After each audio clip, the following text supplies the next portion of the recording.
নমস্কার।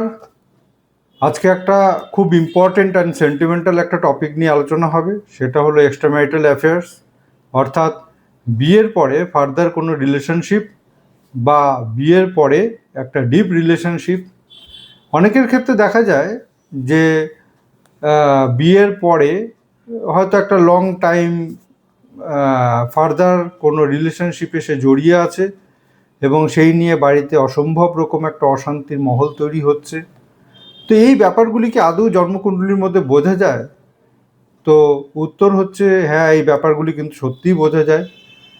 তো এর যে ফর্মুলা, মানে সব কিছু তো অ্যাস্ট্রোলজিতে ফর্মুলা ওয়াইজ সেট করা থাকে, সেই ফর্মুলাগুলি খুঁজে খুঁজে বের করতে হয় যে এই ফর্মুলাটা এই ব্যক্তির ক্ষেত্রে আছে কি নেই।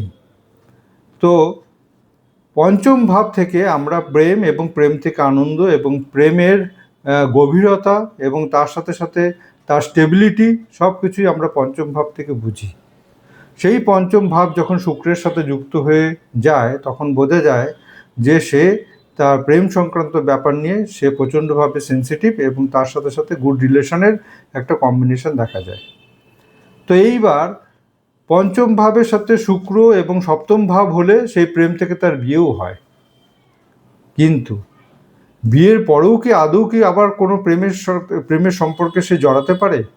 তখন দেখা যায় যে সেই পঞ্চম ভাব যদি অষ্টম ভাবের সাথে এবং রাহু বুধের সাথে যুক্ত হয়ে বসে থাকে এবং শুক্রও যদি তার সাথে কোরিলেট করে, তখন দেখা যায় যে বিয়ের পরেও কিন্তু তার একাধিক সম্পর্ক থাকতে পারে বা একটা স্পেশাল সম্পর্ক থাকতে পারে।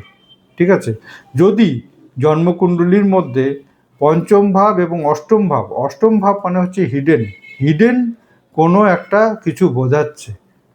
ঠিক আছে, পঞ্চম ভাব এবং অষ্টম ভাব মানে হচ্ছে প্রেমের ক্ষেত্রে কিছু একটা হিডেন বোঝাচ্ছে এবং তার সাথে যদি শুক্র রাহু যদি যুক্ত হয়ে যায় তাহলে 100% সেটা অথেন্টিক, মানে সেই হিডেন যে ব্যাপারটা বোঝাচ্ছে সেটা 100% সেটা সঠিকভাবে একটা হিডেন রিলেশনশিপ।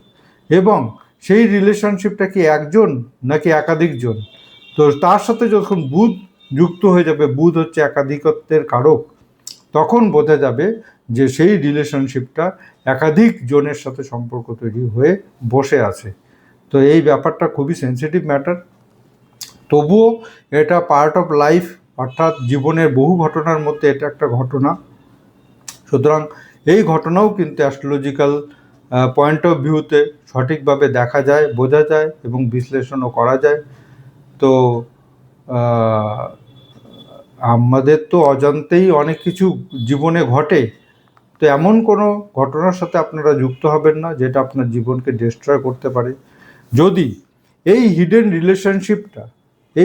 রিলেশনশিপের সাথে অষ্টম ভাবের সাথে শনি এবং দ্বাদশ ভাব কানেকশন করে দেয়, তাহলে কিন্তু এই রিলেশনশিপে থেকে আপনারা ব্ল্যাকমেল হতে পারেন। ঠিক আছে, এই পঞ্চম ভাব অষ্টম ভাব, এই যে শুক্র রাহু এবং তার সাথে সাথে শনি এবং দ্বাদশ ভাবও যদি যুক্ত হয়ে যায়, তাহলে সেই পার্টনারের থেকে আপনারা ব্ল্যাকমেলও হতে পারেন। এটাও কিন্তু জন্মকুণ্ডলীর মধ্যে খুঁজলে পাওয়া যাবে যে আপনার ব্ল্যাকমেল হচ্ছেন না তো আবার। নমস্কার।